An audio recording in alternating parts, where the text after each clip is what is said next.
Hello, fellow targeted individuals.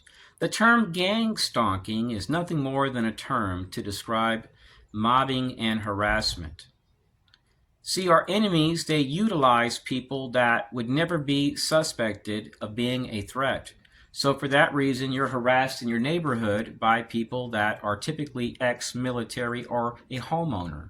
They're tied sometimes to your block watch, which is incorporated into Citizens Corps programs, your National Sheriff's Association. It's a nationwide program tied to your whole community-based approach movement. And groups like your CIA and other defense contractors tap into these movements to target people relentlessly where they walk, when they enter and exit their homes. Your phones, they're being monitored sometimes through Stingray technology. The enemy studies your pattern in an effort to monitor you. Now, people like Ernest Hemingway, actress Jean Seberg, DHS whistleblower Julia Davis, what's her name? Jennifer McLegan from Montana. Hordes of people all across the United States, even Gold Star parents, have talked about targeting. Targeting impacts people because the government wants to suppress what you're sharing. They want to destroy your life. When Ernest Hemingway was old, the FBI was still targeting him. It didn't matter if he went to the post office, if he went out to have a drink or went fishing.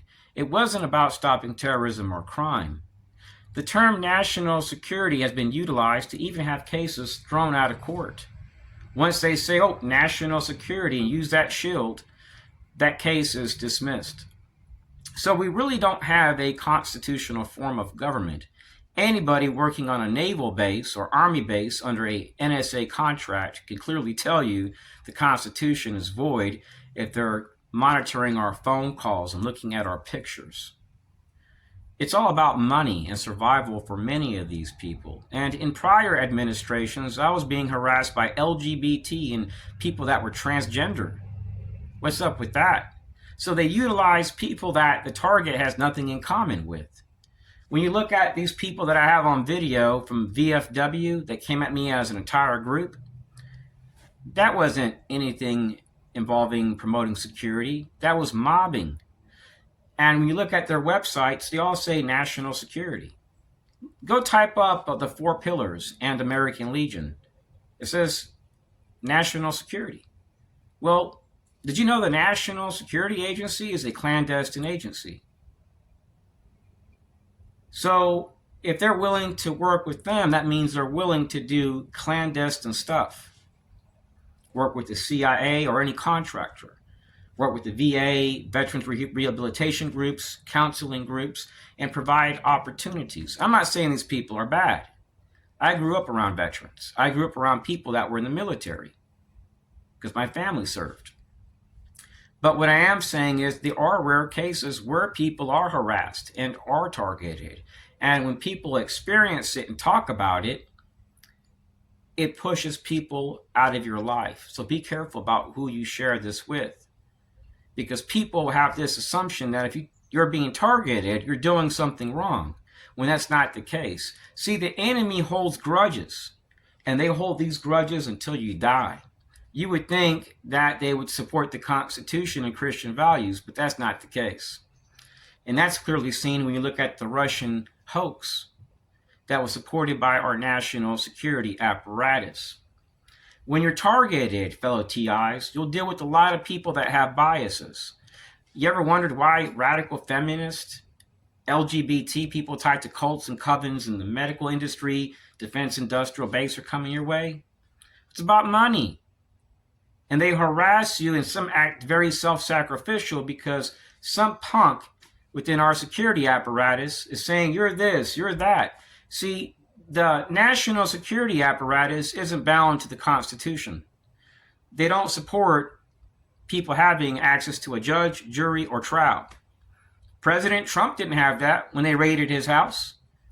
People just took it upon themselves to violate his rights. And that's what happens to you. But it happens to a degree far more worse than what President Trump has experienced. These people, fellow TIs, they harass people in supermarkets. Every week, I get harassed pretty much, at least a couple times. I can be in the third aisle of a grocery store. It could happen like that. I could leave my phone at home and it'll still happen. Because when they utilize Stingray technology, they get all your contacts and they monitor those people. Now, it's the first time since, my Lord, I'd say about 18 years, since I haven't noticed Stingray technology on my phone, like the warnings, like pop-ups showing the location of these devices. I don't think they even need it no more because the enemy knows exactly where I'm most likely going to go to. I live in a small town. I either go walking or I buy food, and that's it. But those are considered opportunities for the enemy to harass you. And in the past, fellow TIs, I've had doctors, I've had teachers in every single state. They've warned me about people in the class that are in the Army or ex-Army or LGBT, that they're slandering me, that they're not for education. They're not there to promote safety, but to harass. When you're targeted, you really need to save up and look at other countries you can live in, because our enemies are not foreign, they're domestic, and they push for conflict. Did you know that I've experienced shootings and car damage, and then when I talk to people from Congress, inspector generals and federal agencies, House of Representatives, police, not one has ever investigated my case. Not a single person. But if I reach out to the government of Venezuela or Russia, most likely I'll get a response. So there's a really big difference here, fellow TIs. Are we really free? If we have a government which doesn't support the Constitution and which can use people to harass you and try to cause you to snap due to harassment, then how the hell are we free?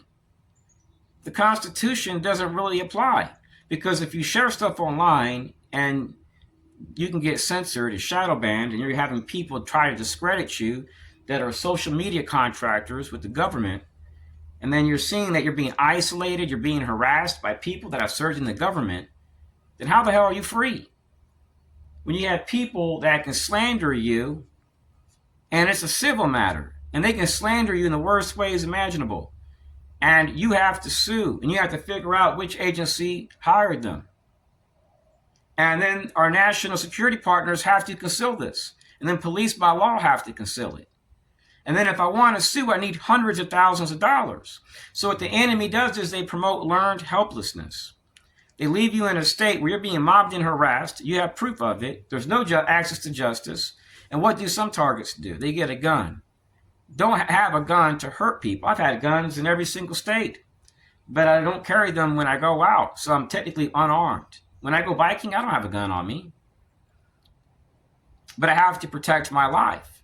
And I encourage you guys to do the same thing. If you're of sound mind, have a weapon to protect your kids and family.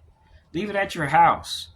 You're not going to get harmed when you go out. Their thing is psychological harassment.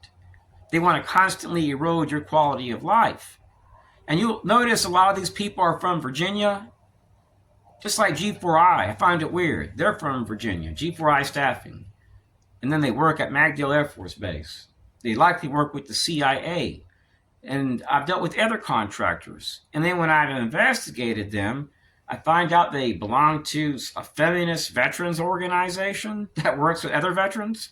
I find out that I'm dealing with people that have been given over to a reprobate mind to do what's convenient for themselves. People that I don't associate with. God bless them. I choose to live a separate life. When you're targeted, you're going to deal with people that have biases. When you look at American Legion, it's a bunch of white dudes. When you look at Masonic lodges, it's mostly white people or Jewish people, because Freemasonry is a Zionist institution.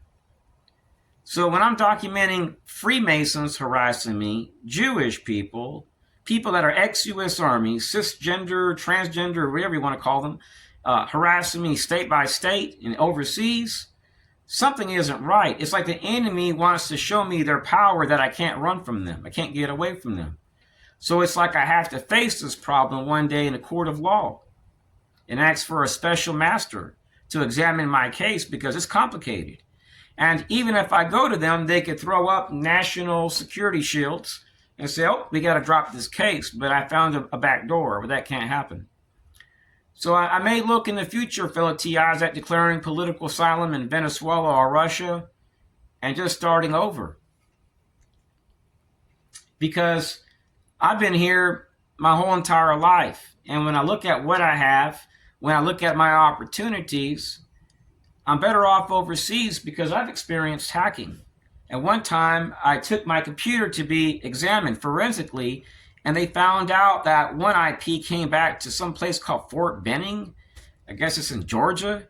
This was back in 2007.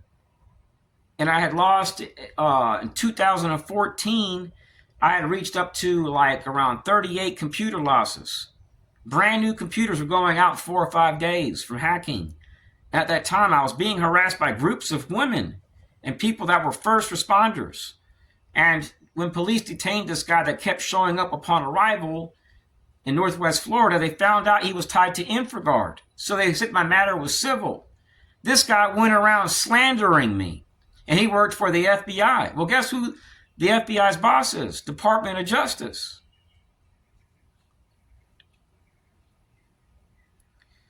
When I moved here to Florida, I remember in the 3rd year, I was in the house and I asked my family if they wanted to go to this place on the outskirts of Orlando in Mineola, Florida. And upon arrival, I was targeted by a group of men that had green military backpacks. And the lady that worked there, she really liked me a lot.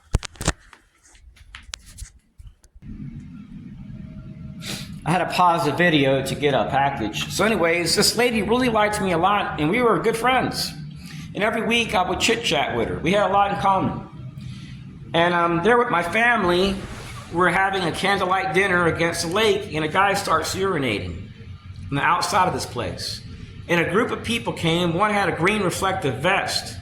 And he walks up to my family's table and goes, "Psst." When I went to pay for my bill at the front, because we were outside, they had tables outside facing this lake, these people surrounded me. And this guy was like, "Do something." And this same guy was sitting in a car the entire time watching my family, watching these people, like he was doing an operation. So the lady told me, she says, "Look, these people have military IDs. And this one guy, his ID is from Virginia. Something's not right here."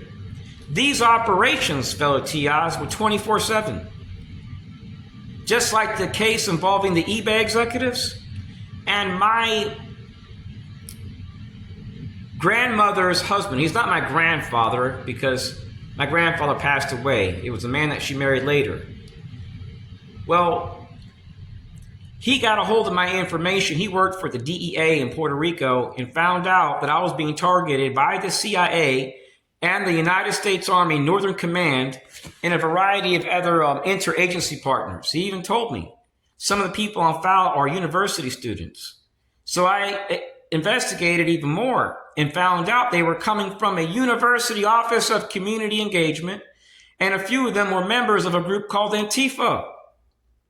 And the people that were using them drove black SUVs. They had thin black ties and wore white dress shirts. They typically drove black SUVs or white cars. And guess who their partners were? The FBI and the United States Army. Now, in the past, I've tried reaching out to every federal federal agency I could, like FBI, CIA, NSA, DNI, in prior administrations. Nobody ever responded back. I said, "Hey, we'll investigate this. We'll help you." So this is what gets me. If I don't use drugs, I don't hear voices, I have no ties to terrorists, I don't look at child porn, I don't steal from other people, I don't know any terrorists, why would somebody need to fuck with me for this many years? Think about it. If I've made mistakes in the past, yeah, punish me, but let me live. My life, fellow TIs, is worse out here than some people in prisons. This is no way to live. I gotta look at another country. And God forbid they come my way when I relocate. If this impacted kids, fellow TIs, my Lord, if I had kids, this would push me over the edge. Going to police to see they don't help, they lie, they redact the reports, they support this. And then police chiefs don't help either. And then municipalities don't help. And then the National Security Agency, DHS, FBI, they just slam phones. So we're on our own. So in these types of situations, I can see how things can turn out really bad for some people. Stay prayed up. God bless. Peace.